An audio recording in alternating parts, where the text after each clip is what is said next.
nye bi kura. Okay, yo meda se ye pa. Enti said de medi kan ebobo so no. We nyem, we nso enyem. We ebia wono ne fifth born na wonyem no no. We ebia ne third born na wonyem no no. Foforo nso a wonyem nso de ye ne first pregnancy. On fair fruda. Enu nti ho ayem hyehye no ewo ho, but the other person ne de wa famuda. Ebia the other person oni any existing medical condition to say diabetes and say hypertension ni bi. Ba foforo yi de ebia wo diabetes bi dada ansa na efuro ne ba. Owo BP dada ansa na efuro no obeye den oba befa. Ebia we say na oni ana akwanya ni ho so obenya saa mojamroso wo yefunu mu ana nyinsen mu no ono no ne ba no eye ba akope ene da ne yam. Ba ebia foforo yi de eye mienu ene da ne yam ono no ebetimi enya saa ohaw yi ebi ena ebi a we se ni nso a akwanya ni ho se obenya se yi ni bi no ebi a ono no ensuo na ejina kwala ne ho no ewo normal volume me kire like ono ewo normal volume, but the other party no nso ye prone to saa pregnancy induced hypertension ono ne like one de aye bebre aboro so nti oba bi wo ho a wonyema wo hia na fu ne ye kakra na nsunsuo nko a baby no obewo no na baby ne kete obitimi ka se wafu ide ya ahenasa enso obewo na baby ne ketewa bi nso na ensuo nko a na yesa hwe ni say obi wo hono ma wawo miensa wawo mienu eti no ono de nka osuro bi se ni wo ono so a on time dwendwen ana se bibi enhye ne so saa nipa no nso obetimi anya bi ana se de obetimi anya bi den ebema ono nso anya bi ni ebema ono nso anya bi no eye factors ya mebobo so ya ebia ne first 2 bonds na wo na se first 3 children na wo no omo no esono omo papa ebia ono omo papa ne kura agyae wakofa new partner bi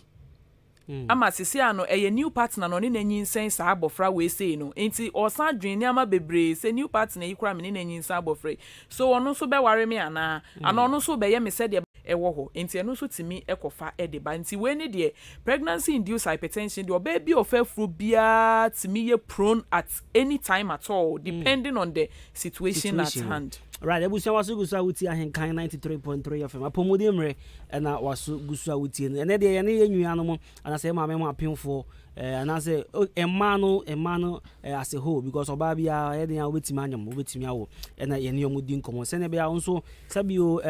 wunya yare bia ana se bibisi eto a otimi ehu okwan a obefa so a obetumi asa wo yare ana empo no ekwan betimi afa so a ebi mpo ento wo kwan so yan hwe ne signs and symptoms there na dance ana se den ebe dedi ama obi ehu se yenua ba ya onyimi bibisi ye na ofem yo me da se ye pa menua bema ye won senchani bebre a ye den di na ne edi kan ye wo se ye di tu ye tim ne sei saa pregnancy induced hypertension anase mojamroso a eba oba so bra wa fa afuru yi aya na most often no ne hu nsenkyereni no ende di ntem ebe de no na chese eye akonanim aya nsenkyereni no ende di ntem te hyehye oba ne ho sai nti na bra no ne yetumofo se wunye hu se wa fa afuru from day 1 bomodin se wo be kwa yaresabia bi ebe no wa start ANC se ebe ya doctor any nurse ebetimi arane labs no mo hu se bibi sei ene wo ho ye check your vitals na se BP ni wo so a entempa no mo ahyase aso ano ntem fi se ebeye din se wo be hu nsenkyerene no right from the scratch say nsenkyerene weenum ene edadi nanso bra akwa anim kakra na nsenkyerene no hyase adadi no niamai bia wo hu ne se ebia nka wo ye oba a wunya mfafuru no na nka wo BP no check bia esoro de no eye bia 100 ase de no eye bia 80 anase esoro de no ye 110 na ase de no ye 90 esi anu fafuru no wahu se ajampe kakra ama akonanim be ye 15 to 20 mmHg na se bia nka instead of 100 over 90 no esi anu fafuru no ko check in wanya 120 over ebia 100 was say no bow koko said there is a problem ye nya sa pregnancy induced hypertension yi ebi enunti no most often they na yehwe ne say ase de ne kosuru bebra aya na eyehu pa ase de ne de nka 90 de nya dru 90 anke wo say etimi pem ho nanso etimi kwa kwotera 100 obi kura etimi nya be 170 110 na say systolic over diastolic no diastolic na kwosuru yi pa ebasa no should prompt you say there is something wrong and afin so ye fe bibi putoka sem protein urea aya ma bebre so your ba na wutie mi a wo fa afuru na ba yaresabia wo say ye ma wo jonso na ye de ade bi ato wujunso nim na ya hwe de ye hwe nyina ne se ye hwe se protein e wo wodwunso na wodwunso ye ni mu a enti obi wo ho a ye se 1+ ye hu trace baako ye hu mienu 2+, ye hu 3+. enti the more na protein no e do so wodwunso ni mu no na e kire bibi se wo ye nya saa pregnancy induced hypertension ni bi nte wo se wo hwe ni ye fi se protein nso ko ye bebre pe etimi kofa kidney problem e de ba beto opinfo ne so ena ade ba kon so ebesa ma ye hu se wo ye nya saa mojamroso onyinsen yi mu bi no ene se unya edema e wo poto kasem obonso oba anyim na ne na ase nyina tatai ne nan na ehye mpaboa anim no ahonhono anyenyem aya kese obi die timi nyenyem ama nafunu nyina nyenyem na nanu nyina nyenyem nanim nyina se bia asa ye jefu bi wo hu saa ne ma na wo se wo hu se wo BP na ase wo mojamroso no wo check a ebe wo soro nte wo se wo tu anamon ena afie wo severe frontal headache obi wo ha ni ti bom san wo simiti ebo meka kakaka miti pai me se wo nyem na wo ti ye wo ya wo ti ye wo ya wo ti ye wo ya ntempa no kwa yaresabia ebia na ye saa ohawo ya ye ka ho asemi ebi afi wonam ho a wo se asemani su ye me bisi bi asemi hu ade ye asemi blood vision ase dizziness na ni su brino obi wo ho se yesemi moja kofom on kwa yaresabia no no atifie na wono a yam bedru ni nkontombre no wonom da bi ebi kra na enye moja ne swate na emome ye saa mojamroso a nyinsen de baby na eye wo saa enu tu hu sansunsanso we ya bomodin ana ntempa no pa yaresabia na ko obi won so ase ne bofuno na so pese wo fe ni nyina eye nsankyereni ni bi eden di bra obi enya saa mojamroso e wo nyinsen obi so be ka se me ye bibi kakra na mabre bibi kakra bia na mabre eno so ye science e kire se menye nya mojamroso e wo nyinsen mu bia na se mojamroso ne signs and symptoms no edoso edoso pa se hyase se eba obi wo hwa wo ya de all of a sudden no bon se okọ off na waye bete na waye mremremre na nani su echi no ase ontimi nya hwe nani su nyina ye ne bisi basa ni nyina ye signs of mojamroso ni bi ena maye mre mani su chi me ase me ho ye mbasabasa ase me ye atwa hwe eno nso san ye ensenkyereni ni bi ede di bra wo moja so ate which is anemia obi wo ha obeka se saa nyoma we nya de menyem ko ade de amani be ha menyem ko ade bi anyoma bi ndo me kon menyem ko ade bi se be ya minti no ebi wo no obefa no normal se nyinsen ho nyoma nketinkiti bia ye hanti na ye se ye ka tro mo se hu bibi se a wo se utu anamo e de ko hospital na ye hwe abusuya aya henkan 93.3 FM obetimi the questions afa 0594 841044 0594841044 obetimi the questions afa so my business will have saying na oji wano kama pa enua mo apemfo ena ye di mo ho enkomo Facebook nso ya henkan 93.3 FM wo Facebook na fa wo messages nya fa koguo na making kind na fa my business nso eyi wano kama pa yenhwe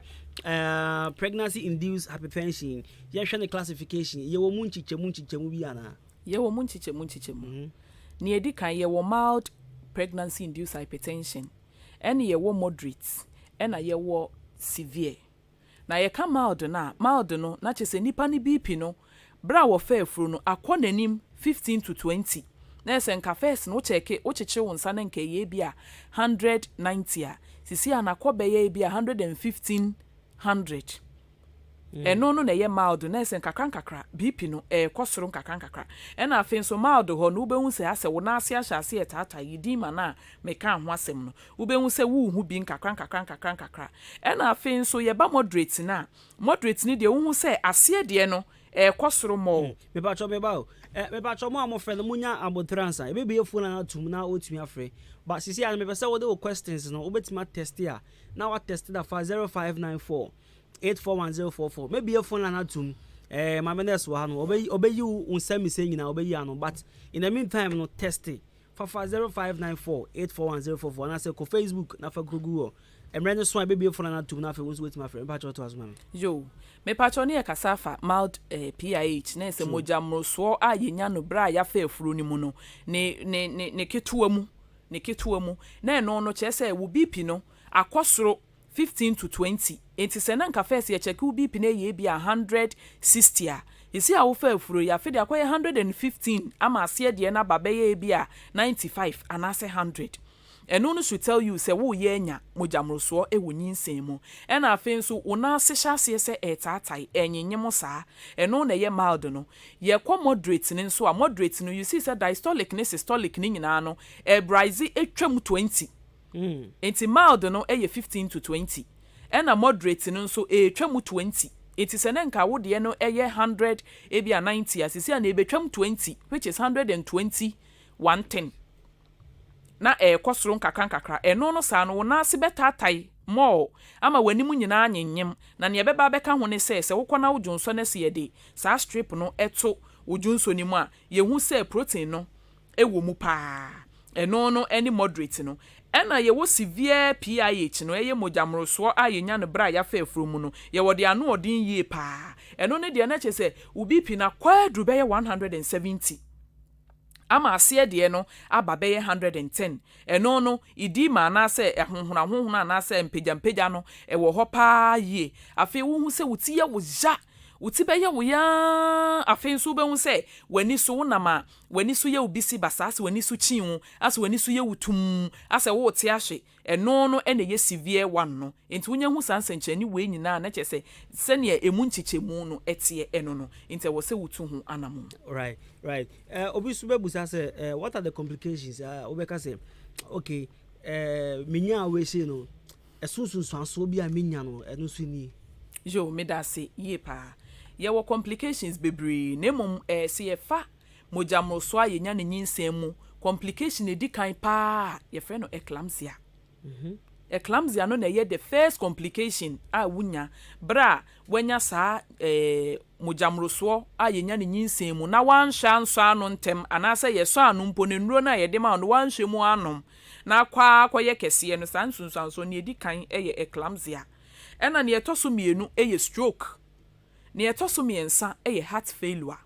wakoma no ebetimi agya adwuma yo enti nipa anase obi a wotie mi se wa wotie akoma no na pompi moja ko nipadua no honam akwa nyina enti putupuru na sa akoma no esizi anase efili a wo hwa ade ne besi owu a na wo bewu ye wo renal failure nso se wanso anu ntem ne se kokọ nanim ase dem di kan no protein urea no se protein no ebedoso ewo wudwunso mu bebra na kakra na ese wasabo no abrofo kase me frɛ ne kidney no intebese ya behu ana wo kidney no wanya kidney failure afin so ye wo prematurity obi wo ho obenya o how we so obetimi amanage a dia wo ne momo bewo no na ne ba no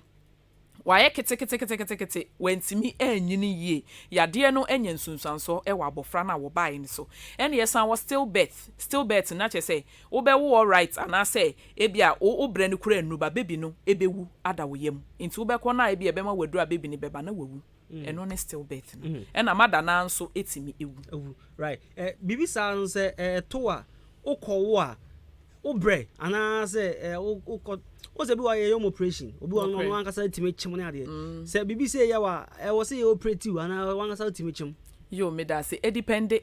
say de medi kan no say wo hu ne ntem ana say wo kɔ apemfo clinic ntem na say doctor hu ne ntem no ofiase eso anu kakra you see say wo be manage a kopim time a wo be wunti wo be kɔ no enkoye complicated but most often no omo hu a no mo de tifie on tene ne hu num na dro ye wonye se no no na okɔ awo ne so a obre that is when say ya nhwe ne ye na eclampsia no akɔ setting in eclampsia ne so setting in na very critical very very critical no sometimes kwano we doctor timi say yen prepare for cesarean section ye be kwa koye no operation but no kra no wan hwe ne ye na koye too severe you can even die as a mother.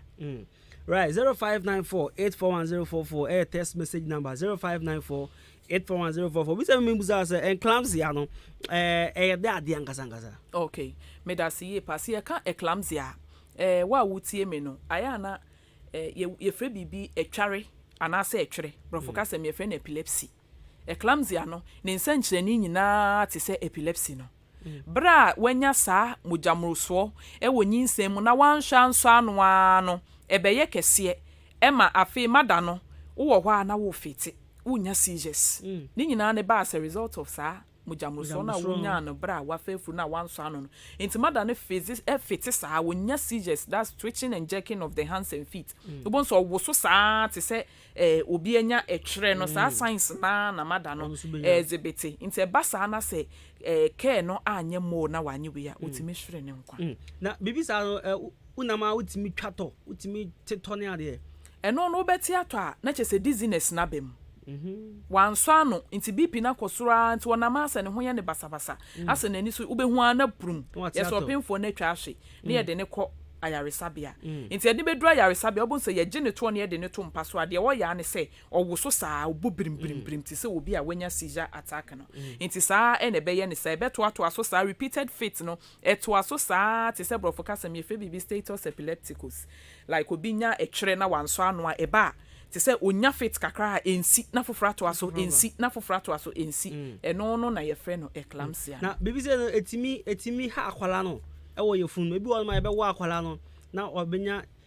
effect bi obi asa na wakan se obe ketekete no ebi ana wankoye ketwa aside obe ketwa no de ban biem na akwala no betima ya akwala no still birth obewu ato ye funu nim because o mada na wo hia hoden na wo de awo baby no sisi a wankasa no onya fit o fiti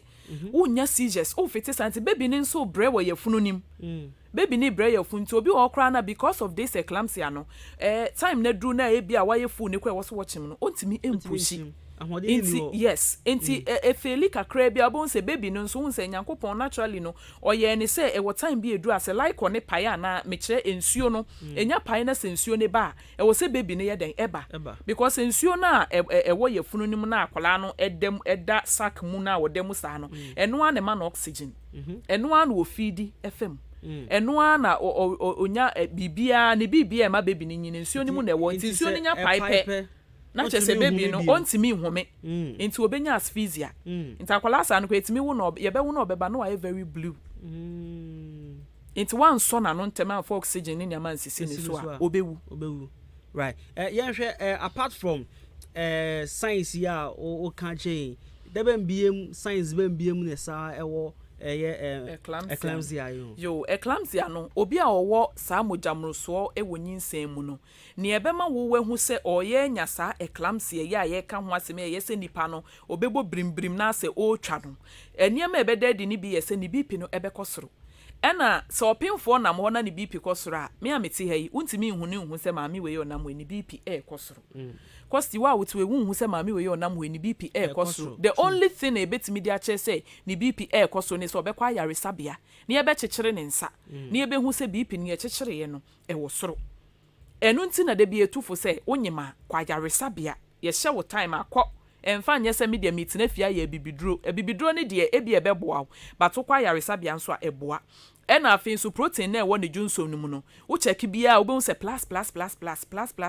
na say impending eclampsia or ye enya saa etwa yi a eba ewo saa yade yi mu ebi afin so ne yam epigastric pain ase o feel it say ase ne yam fo ne soro saa eba epigastric region ha no o feel say ase eye ne ja onya pain ewo ho ena afin so ne ti eye ne ja onya frontal headache ne moma so obi o wa eti ne seti na nkasa na ye ne ye ne mom o Philippine ne wo ne frontal side ha se onya frontal headache severe one na nausea nso ene vomiting ewo ho obi wo ho a o fit ni nyina no wo san afe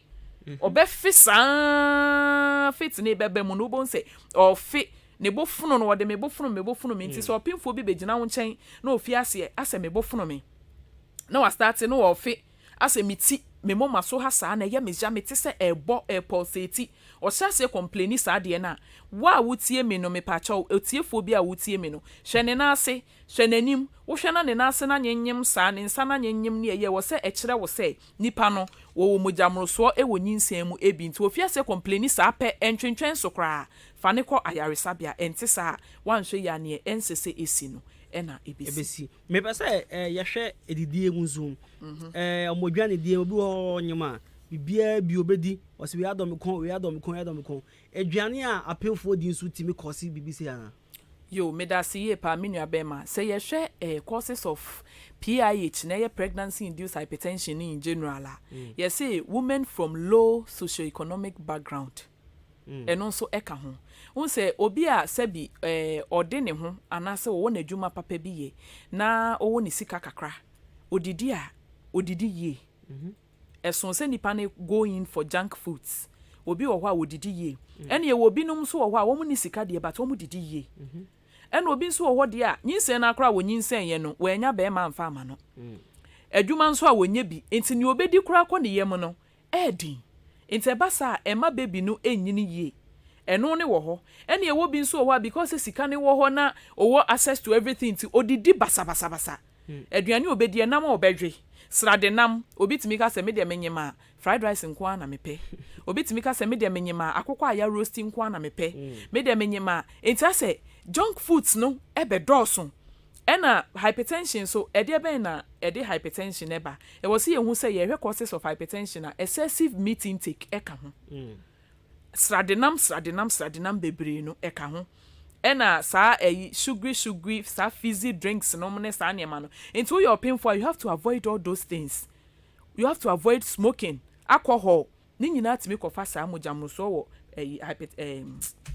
pregnancy mu eba enu ti se wonyima obehwe wadidie ye nya bibia na ebekɔ wanum ye wade nyina ho kwan na nso nya nyina na fata ye sa nso na ano no nyankopɔn wo boye ba nya bibia na fata se ewura enum no ena wo didi mpo adwen ho sa ade na ekɔ wo yem no ebenya nsunsanso bɔne wo so asan konya nsunsanso bɔne wo bebi ni nso oda ye funu nim eso enu te wo se ye hwe ye didie mu ye wonyima nya bibia na wo bedididi ye wonya wo kontomre wo bedru wapotopoto wanya wo bayewe bi wo de adi pregnant woman e wo se hu se aduane bi a wodi no protein kakra wom carbohydrate kakra wom fat and oil kakra wom minerals kakra wom fruits and vegetables ni nyina bi wom so you eat a well balanced diet in the right proportion enye bibia na wo bedi enye se wo koto emo 1 cd na wo to enam 5 cd na eda so na che se ye well balanced enye balanced because vegetable bia enka ho obi benye mbosomi nkru ni nya fruit kronfa bi nka na no da obi benye mbosomi nkru nya opemfo bi timi ka se me de cabbage ni de mempe me de green pepper de mempe sa na man minim we uni mo we emwa so wo hwe wadidie mu ye na wo jai alcohol wo jai jot we obi nyim ore jot ni nyina betimi akofa sa mojamruso ayenya ne nyinsen mu aba ena ye wo genetics nso obi wo hode awa anye boni bia odidi ye wo ye bibia ye nanso ni fie ho no enam se mojamruso na koye yade bia ne maame nya bi ne papa nya bi ne nua bi nya bi ntino oye den ya akwenya se wo benya no e wo soro pa ya hwe opemfo bi wo no so se me de menyima mintiminda etitima mi kope sleeping tablets bi na menom oyesa esusunsanso bi nso wo ho e ma no so yo me da se me nua bema empempi no aya ye ka se wo yo ba na wo fafura anka ne papa mu mpo a wo ba akra no o ebia wa hu se this month ma anya me menses membu mensa it me suspect say pregnancy betimi awo ho the best thing you have to do is say kwaya resabia na doctor nsho no hu say eye nyinsen ne wo ho na won ma wo card na hyase ko apemfo clinic unless I was nyinsen no wompe ade ba ko a ehu yie pa ne se oba wo be fa afuro na wo be call drugstore se wa wo koto aduru anom sometimes kran obi wo krampo na wonim se wa fa afuro but o sha asie ono fa ne se ye malaria na wa start to malaria duro na wo nom menu abema ade ba ko ne se ye pregnancy na se nyinsen no ye wo stages ewom your first trimester, which is the first 3 months, and your second trimester, which is the second 3 months, and then the third trimester, which is the third 3 months. Into no cabo ma 3 plus 3 plus 3 9 months now would the now first trimester, which is the first 3 months. No, adeba ko esese ye hu ne say sa breno and abofra no all for me. Moja no enya betom se be ma ne hu nsuo na ye sperms no ko fertilize ovum no na ehyaase se fertilization nya take place na moja to no nya beda ho na ehyaase se for me as first 3 months no ukwapoto kase ma ye se ye friend no critical stage ho na baby no ni bibia develop enu ntini se wo ye oba na se sa stage we wusi mintimi nnanti makoto sleeping tablet mintimi nnanti makofa we makofa malaria duro makofa we ya o ha abofra no enu ti abofra bi wo ho a wo be wo no na ne to kwan no na asi sebi wenya bebia ye gya ye nan efa ne bi abofra bi wo ho a wo be wo no oye be ma de enso na ne testis na ye ne hwa no and develop na ne be ma ne pe enetua ho abofra bi wo ho a be wo na ne fingers no bia de eye 5 no kwa ne de eye 3 because time na wo critical stage na wo se nka wo hwe wo yie na wo avoid yourself from taking drugs by heart no wo ko fefe nro bi and aduro bi anso ne side effects inte bi wo ho a interfere with the development of fetus no that wa wodie mu no enu nti se ne nsa na efo me a aduro ne wonsunsanso boni bi a obonsa akotwa nsa ba ko na afiri ho eye mogya to ni nti entimi nye hwe na eho na entimi en develop ye obi wo kra akwala ni brain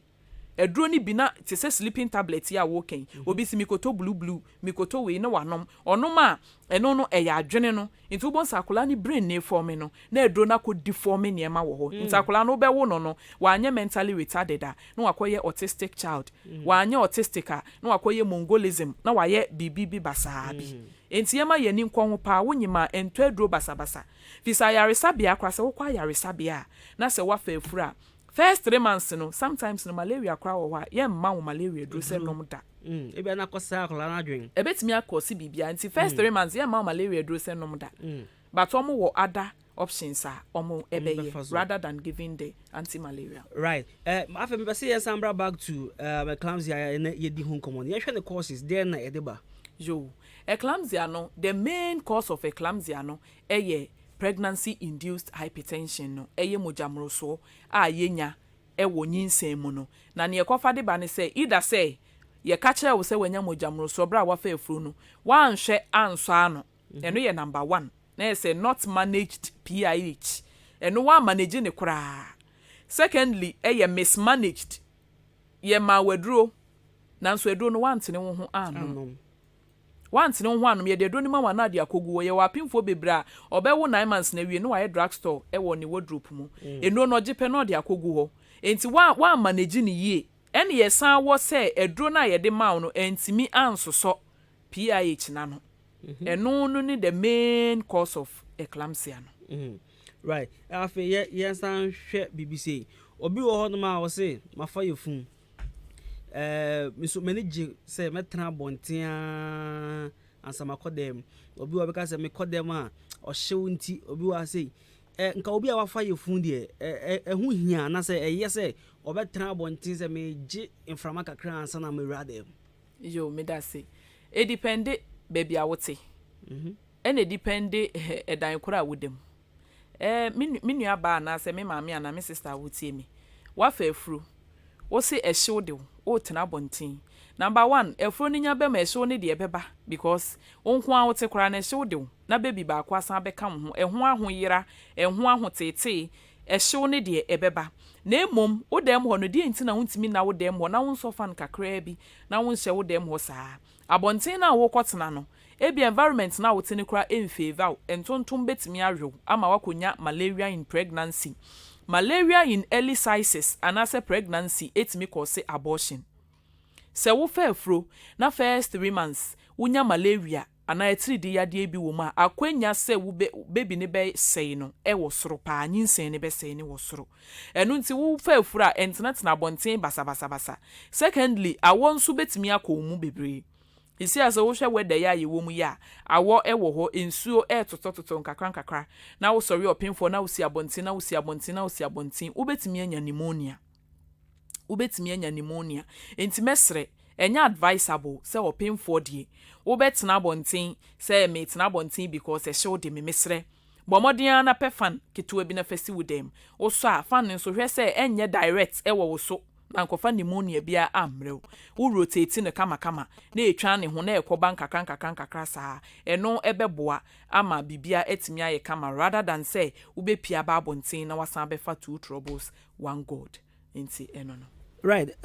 obi be stage wa how to say me try say me brofo na see I think so but so che say this anye no wanya BP but I say na ahoche kakra ewo ne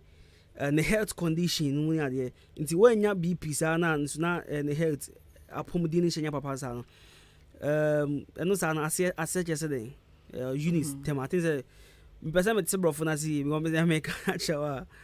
I say when my sister was pregnant for the first time she did not get BP. What happened in her pregnancy? I don't know. She did not get BP. What happened in her pregnancy? When baby no. When BP. Oh, say BP na nya de papa. enti se wo sister nyem na we anya BP a se ne hallelujah but minim baby a wo kan akose bia wo san konya some complications bia na bibi during the pregnancy I don't really know and I'm not getting him well but if bia wo kan si so say ne sister anya BP but okonya complication be during delivery and I say I work kan na ne dia it may be say bia na there was an existing condition and ne sister ne aware but ebi omo ni de omo nya aware we have so many disorders in pregnancy ye woniama bebre a oba fa afura etimi eto no ye wo diabetes in pregnancy obi wo kora woni asiche yare but nyinsen na nkasa timi ko fa asiche yare e de bre no se de mojamroso enso nyinsen timi ko fa de ba no enti se wanya mojamroso na bi na wo mu no o face some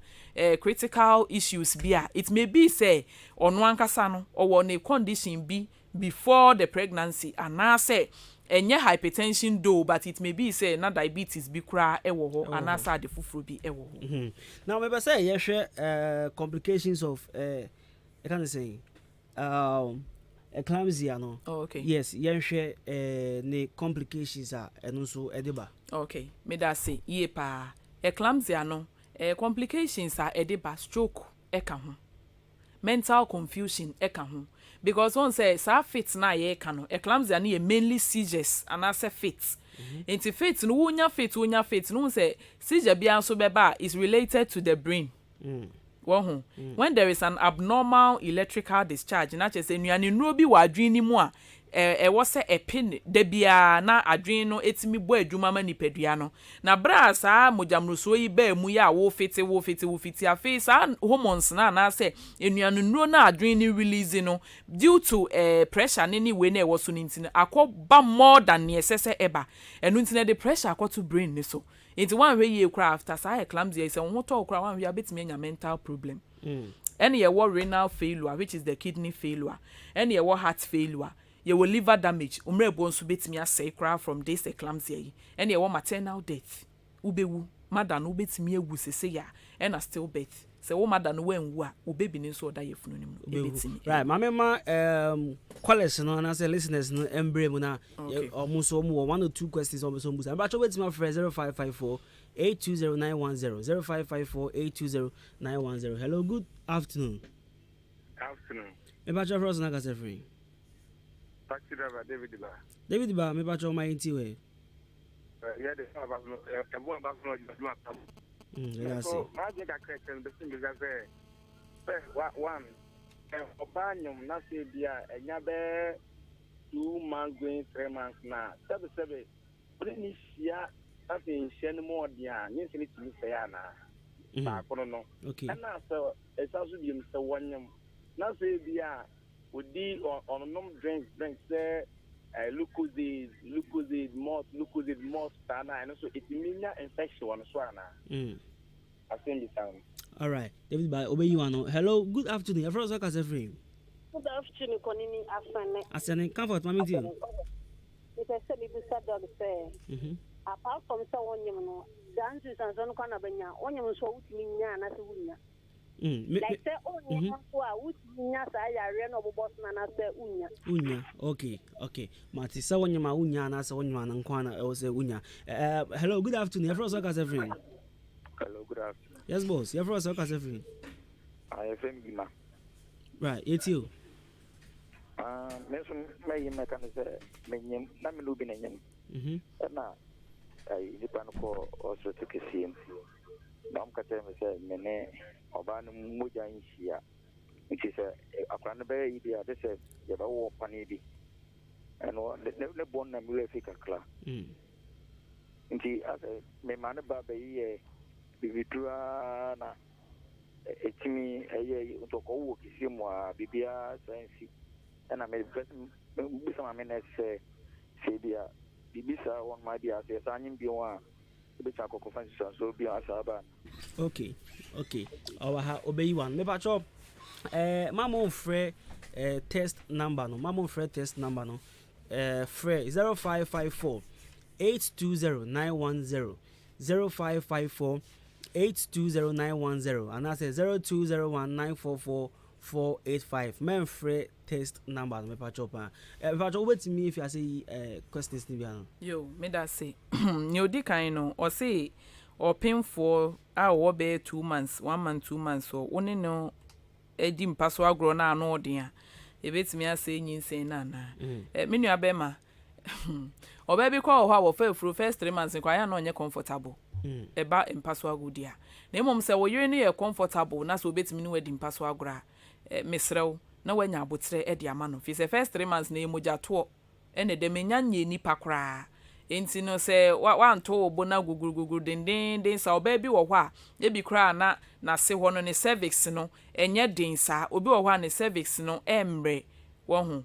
cervix na no emre enti se wo ye ni gidigidi sa moja ne betimi abesin because e moja to enti first 3 months de mesre wudi mpaso agora no wanya abotre na mo aye ne boko no akrokro no if only oba ne betimi atolerate nko ade a enti sa nyinsen no e betimi asɛ sɛ de wo kan e depende obia ne sɛ de ne honam dua no etie ɛna ye nua bema ba konso bisa sɛ fizzy drinks no e betimi ama oba no enya infection oba nyem obma lucozade no baby oho nyema first trimester no aya na morning sickness ne ho ye ne basabasa ne manketenkete bi eno no obetimi anom lucozade no se no na energy drink obetimi anom no kakra no kwa ne shouldn't be too much but it shouldn't always also be fizzy drinks say malt nko a we ontini ho nidi wantini ho anidi a abofra no oda yafunu no mu no ontimi nyini ye o because abofra no aduane bia amada ne di no eno na baby ne nso twi nutrients afrim no so de develop enti mada na di awie no aduane nuro no enuane nuro na onya free aduane no odi wi no eno mu na baby ne nso betwi bi no de develop enti mada se wonom malt wonom fanta wonom coke onyim eno nko na wonom ma baby no wa hwe no nutrients ben pa na wo ma akwala no benya no de anyi eno enti na efre ne calories kala ne sugar any ye dey some gas bi ne nyama bi akeka ho enti eno ahodi bi nim to wonom sa nyama we a baby no onye kama obewo ne kra no na oye lightweight na ne mu enyedu anase onye matured enti me stress nyama no emwa ena obi so say can you get this condition if you are not pregnant me pa cho wo betimi anya hypertension no eye mojamroso no bra wonyim mojamroso de obi atimi nya na emom eclampsia no na apemfo pe ene enya eclampsia na ye fitting no during we na apemfo ene enya nanso mojamroso ne de obi aye pronto nti wa ma obra yie na we meet mojanam we ensa jot ne sa ne ma na obetimi anya mojamroso no ebi ena ye bra no bi sa question last no say woni obi efefro na ye say wo moja no enhia ena oba hospital no ye say wo mewo pane bi me pa cho de o ka ho asem na ye resource incompatibility potoka sem sa na ye frɛ no resource incompatibility eno na che say un say obi a won a blood group your blood group A your blood group B your blood group O na ne etene say obi ye A positive obi ye B positive B negative ene ye wo O positive O negative na ne etene say sa figures na edi achi no eye positive ne negative no eno na ye resource incompatibility nti no obi wo hɔ a oni ni kunu no omo we ne enhia ba sa na say mo ware kra na say mo wo a first baby ni the most often na likely say ebetimi ayeye eno no mo wo pane na first baby ni betimi ayeye na mo anhwe ya ne edisu ni nyina wonyinsen bi anyinsen ne bese ade ba ko e wo sa resource incompatibility ne hono no wanhwe ya ne edisu ni nyina wonyinsen bi anyinsen no ebese enti e wo se mo hwe enu ntina mpempini aye tufo se nka wo hia wo ho kani a mo kwa yaresabia na labs bi esese mo yeye no makoye ene no ye nye sa ne ma ne nyina but se be ma no eye negative na wo ye positive a wanhwe ya muntimi nhia e ba sa mo nye compatible mo tena first baby no ebe ye ba ne edi ho ni nyina wonyim bia ebese right obi question wa ha yemiensa one or say what can I eat during pregnancy? 2 how much weight should I gain during pregnancy? And 3 when will I feel my baby move? Okay, yo first one no pacho can first one I say what can I eat during pregnancy? Yo what you can eat during pregnancy is a well balanced diet. Any can balanced diet what is balanced diet? Balanced diet no you say it's a diet which contains all the 6 food nutrients in their right proportion. Enunti no udidi a wonim se vitamins kakra wom wonim se carbohydrates ewom bayire wonim se mefa bayire a bayire no starchy food carbohydrate enti me hia protein kakra aye fish ana say meat kakra say ye koko na media rice no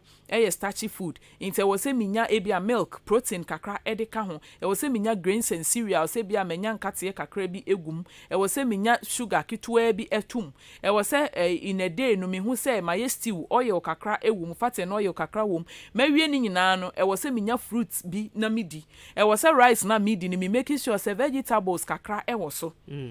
no na in a day no wahu say minya balanced diet ni nyina bi minya nuane nro ni nyina bi within the course of the day ediye into opinfo bia de said ye wadidie esese eya no didiye carbohydrate wo mu protein ewo mu fat and oil ewo mu minerals ewo mu fruits ewo mu vegetables ewo mu o vitamins nso ewo mu na you are good to go. All right. Second question. I'll say, how much weight should I gain during pregnancy? Yo, medana si ye pa. Ni nyina ne say oba bia wo fa furu no. Se wo didi ye, well balanced diet in the right proportion. If I say bia wo weigh be 40 kilogram before the onset of pregnancy. At least wakwa 9 months ni die. Enka utimi weigh be bia if I say obi kra timi ko be 50. Na se 10 abeka ho. Inti no by the time I will be one say wo baby ne kra na baby ne kra weigh 2 kilogram. We say won say 50 na wo weigh no. Enya won kwa wo weigh to 50 no like volume eka ho. Inti wo be wo no like on e be pai. Like on e pai a weight ni bi afri mu. Placenta num ne sa ne ma ni nyina ka ho. Baby ni nso be free wo yam. Inti evan say baby ni together with the liquor and the placenta ni nyina no weigh be ye efa ne say bia 6 kilogram kra. Na just say throughout pregnancy no 4 kilogram na unya ka ho if even utimi weigh 50 kra by the end of pregnancy. Enti ni nyane say ye ni di ye na at least when nya kra no be ye 6 to 10 kilos bi de e betimi abeka na baby ni free ma ama wa anye basa but eno nso nkyere say bia wa weigh be 75 no e wo say wonyima wudidia na by the time abewo no na weigh be 115 eno so de wo ye sa na wo ya ye obese. Enti ni nyane say wankasa no ubehu ha wa obe manage ni pedua no said de be ya bibia ebekwa no pepepe. Right. And the last question, I say, when will I feel my baby move? Okay. Medana siye pa. Potoka se me fe bibi quickening. Quickening no the first day a baby no da wo ye funu mu no. Obe kane ho ama wate say wakane ho. Inti from first month na wonti baby ninka ho ni nyina moja toa but unya do 4 months pe which is 16 weeks. E was say unya quickening no. E was say wote say baby na woso wo yem. Inti first move no your friend quickening ewo potokasem no 4 months which is 16 weeks. Okay. May try some who 1 or 2 questions but me so my personal question is obi onyem there what are the things I was all ye and then nyoma any kwan say okay. Let's say the do's and don'ts. Yes. During pregnancy. You made us say ya wonema bebre wo pin for the wafa furu no asase na no wo se wo hwe wadidie mu yi number 1 eni kwan se wonum enuro basa eno ye point 2 eni kwan se wonum enuro basa eno de eye very serious na hu hia yie pa se wo fa furu na wonunu enuro basa wo ha wo ho asan aha baby no afi wo pinfo wo se wo siesie wo ho yie oba bia wo fa furu a wo mamu no anase wase ho no ye fre bibi leukoria eba nsu fitaa bi bra wafafuru no egu enu nti no kai wo se oba wafafuru no wo se wo siesie wo ho yie wo hohoro wo ho yie at least when dware kra no twice a day de esese wutimi dware na wo hohoro wo yie se bia sensuo ne megu bebre ne nkofa enka foforo bia emfa emma wo ho oba pemfo wo se wo practice safe sex onyima ehu hia se wo ne bra kwadwa anyim na bra kwadwa anyinti echena no akobra akwa ame ho adeche no akobra akwasi ho na wa mankofo ene wo da saa bia wa fa afuru wo yesa wo kokofa infections into pemfo wo nye saa niam we nyina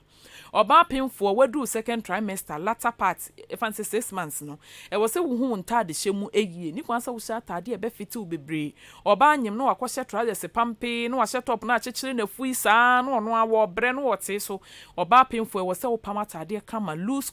clothes ebe ma waye free a wo ho beto na wo na ma wo ho enkyere wo bobrazia emu ye very loose enye se lo su se wunufu no beti egu anabate money ebe mia bebre nso a unama ho ebe kire wo afi oba pemfo men nom jot oba pemfo men nom nsa onom nsa o ma wo ba no adwen mu eyare bra wawo na ba ati asifo asasi so oba pemfo eni mema ni agoro basa empaso agoro basa stay with your partner alone oba pemfo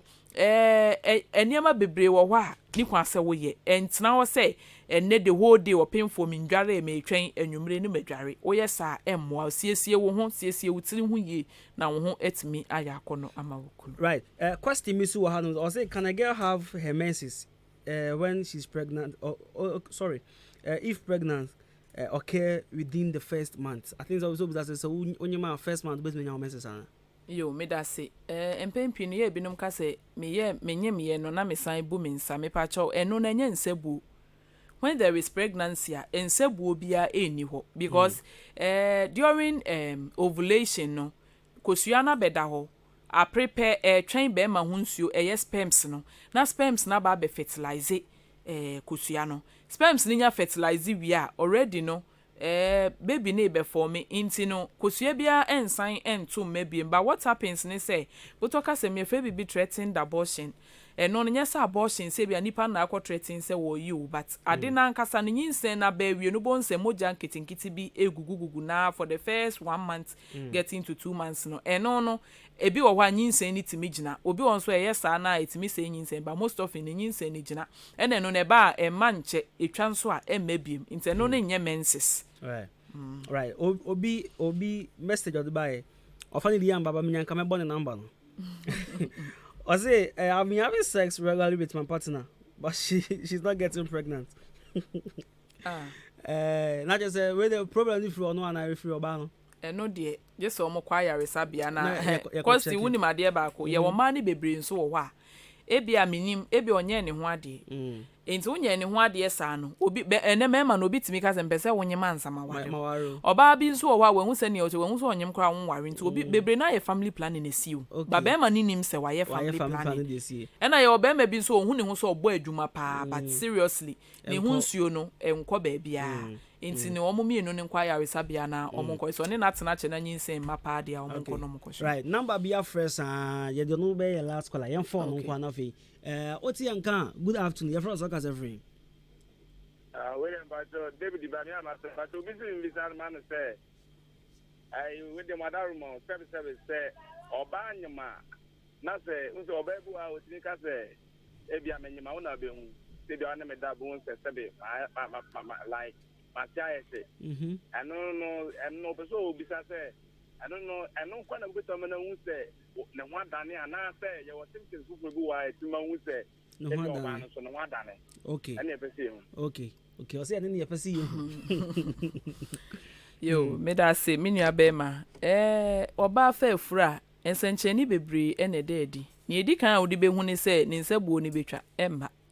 And near fair sign, I would be with Obano on him. Obi wo hwa nanim dua ni nyina asesa woni oba atena 3 years onyinsan a wo hu changes e wo ni nipadua mu ye fe bibi cloasma ayete se ekoro no obi wo hwa wonyam onyinsan pe obon se egu na no soro saa eba na bodwe ase ha kakra saa e na oba bi nso wo hwa nyinsan ni nya ba pe wo hwa wo se aseminufu mu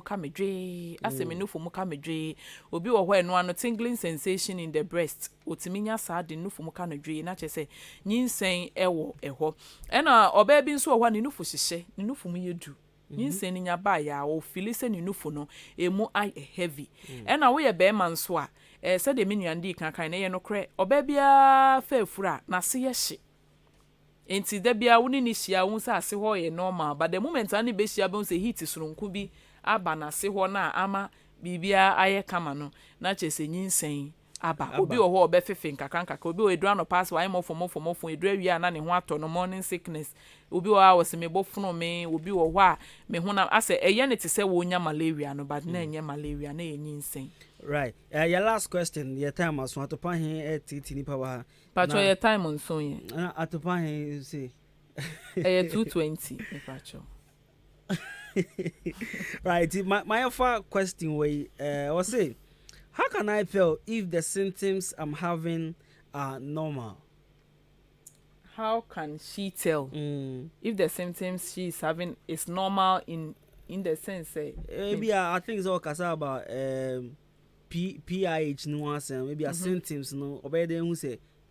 normal symptoms bi and I say enye no bia enye yare ni bia na ebema ne ho ane so obekwa yare sabia be say ya bobo signs and symptoms ni nyina of PIH ne so e na wate enti ne sa wote wona se bibi sa ye wa nyehia ne so obekwa yare sabia okwa yare sabia the first thing they will do ne se ombe check you BP omo check you BP no na so omo hwe na BP ne wo soro a no will tell you say ye sa de yare ye kan wase me bi na wo ye nya ba ye check BP na se BP ne wo forma no kire say enye ne ye kan ho asem bi na emmom ebi ebetimi aye ade foforo no mo ahwe no mo asan since atopan say your time nyanso yan fa we good afternoon everyone so kasa friend Mike in Kabasa Tomoda. Mike, if I told man, so I can't mind anything go. That's it. Okay. No, you might be a menu on your young. Yeah, that's it. Mamma in Shankama. Amen. If I saw some I can't see a buying one. Yeah, what they be. Mamma, what woman? They do also be a facam. No credit. Me who was crying come a paper, come I said about her person and all the jeans lecture. There may be a mass of the Mayade, but you need a major cost. A man from so come awesome. The SM of the Obama of France in 2 months are meaning. And you may be an only for year and after much about the baby. You take your records. You take your records, you come or complain pregnancy. No. We are at the time of 6 months, 3 weeks. It's in Bacho. 2 months and a week. And so now 9 months no. As a walk calculated time, I only need share yen to time or way and entirely. That's a 1 year marshal. But Bromo, a fair may warm my no. No question, this I will turn them in hot almost. All the fucking beer so as a there's no more men. And I'm the ransom and son of the crown, Boma, no one will me. Taking a work but it do some corner. I'm not catching the circle anything. But I'm more much as the country will be answering the Panacatons and Mr. McConnell and the men. And I send them a tenant on the Untin Circle and semi due to racism. I mean, that's not because big match and the chicken and my barber James yo or the number to you. Right. All right. Yeah, that's it. Obi say come now ask say hey a family so I think that or no kasa about exercise. Okay. No say me boost say obanyama o to me exercise na. Oh no cry with me exercise. Say boy no cry man it nimpum. Okay. Your friend so kasa friend. Hello, Kosi. Yes, boss. Your friend say. I'm not a friend because almost 10 minutes my wife you moved Channel. Oh, okay. Na problem okay when you see no my no what the international team I just say because men there will be I just say the co-op and na say it's not that will become a minute man. Okay. Oh, how be you no also why no ho ade ye be any day ni. Oh, say omo awo baako most often na resource incompatibility no. Say them dey kan first baby no dey be wo pane ama ayewe baby no first one ne be ye but subsequent ones no no onyinsen na say mwanko ayaresabia bia ma enema esese edigu akwan afa engu akwan a ebese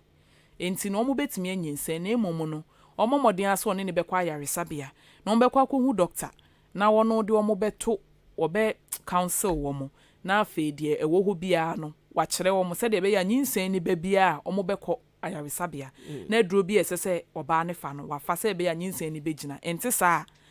nyinsen no entimi enye successful. Question bi wa ha meaning say odi agro and say bibi I was say please my name is Georgina.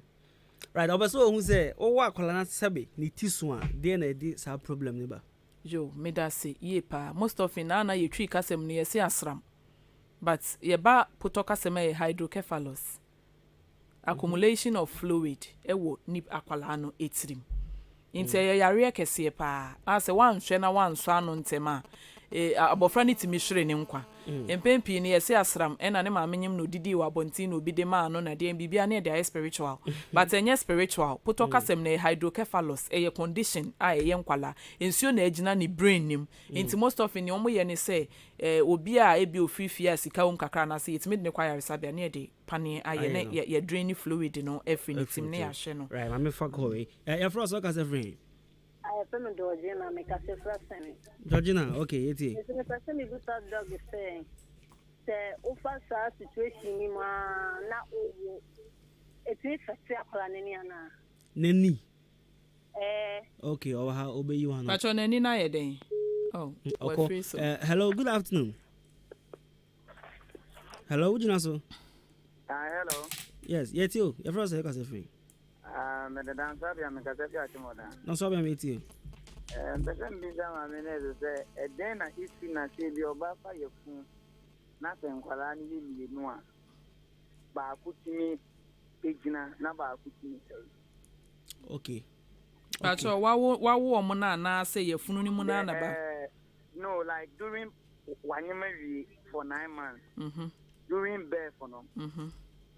I feel Okowa na bakwa say. The fact is, back on when you mean for me as near we say, you know. It's you know. Me bow. Back on the buy, me batoti. Two niya buy no back with the for me ana. Like when you for me to become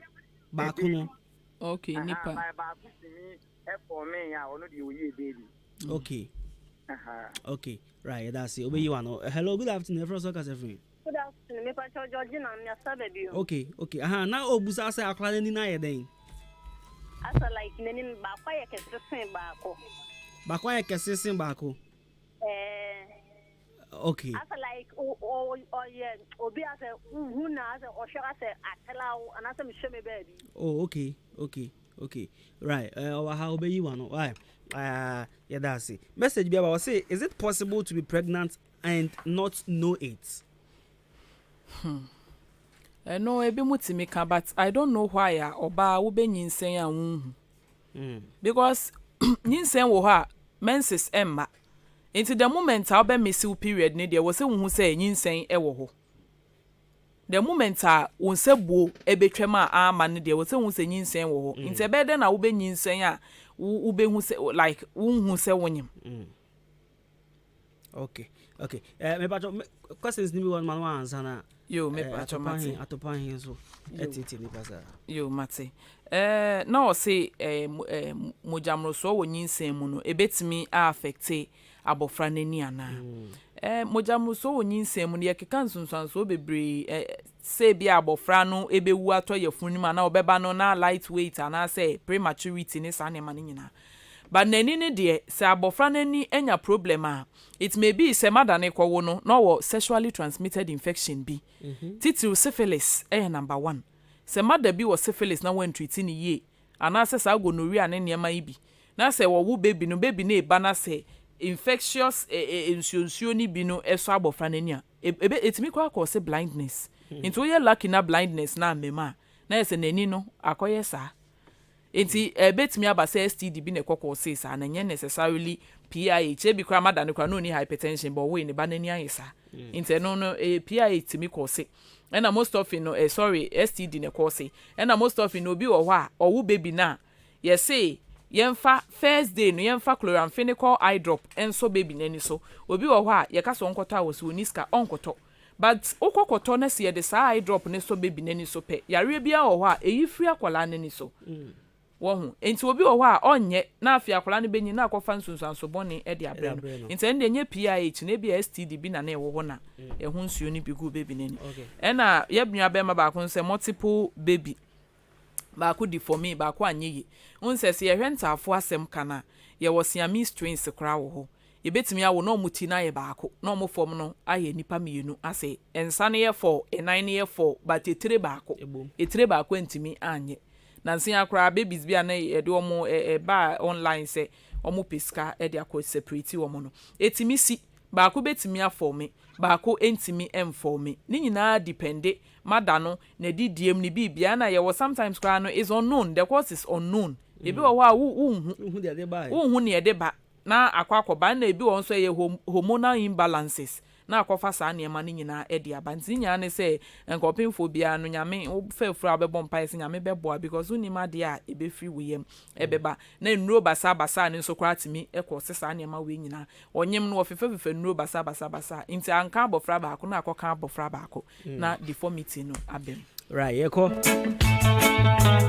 I think no obi so person konudi nkomo one on one. Oh, okay. Yo. Edina ne Erabna Radio Nest bakope 0546827329 0546827329 and one number no say wo problem bia or how bia na wo hia private consultation counseling bia free na yenkasa medamase. Right.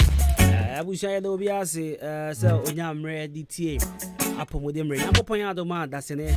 ye be say ababie na yo na make saka etie for say nyame ya do ma echi na nwumri 10 to 12 or don't taban dwumadi no ye de brem live and colored enu nti no woni wo ho kani muntie na eboa yipa ye de video call Ranyako poya do ma say share ya krobia. Bye bye.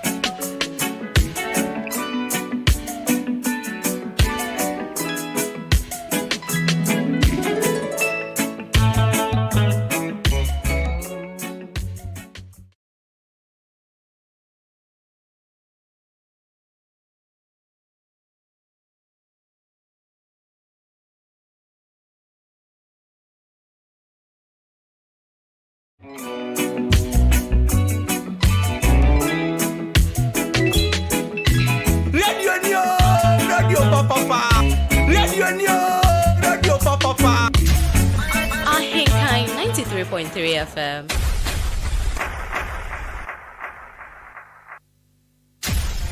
Ahinkai 93.3 FM.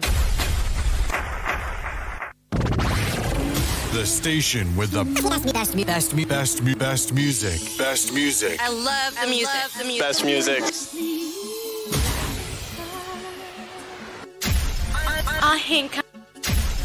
Ahinkai 93.3 FM.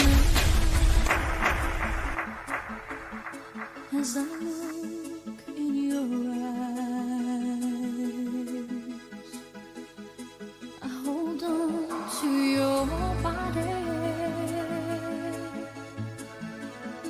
and feel it true.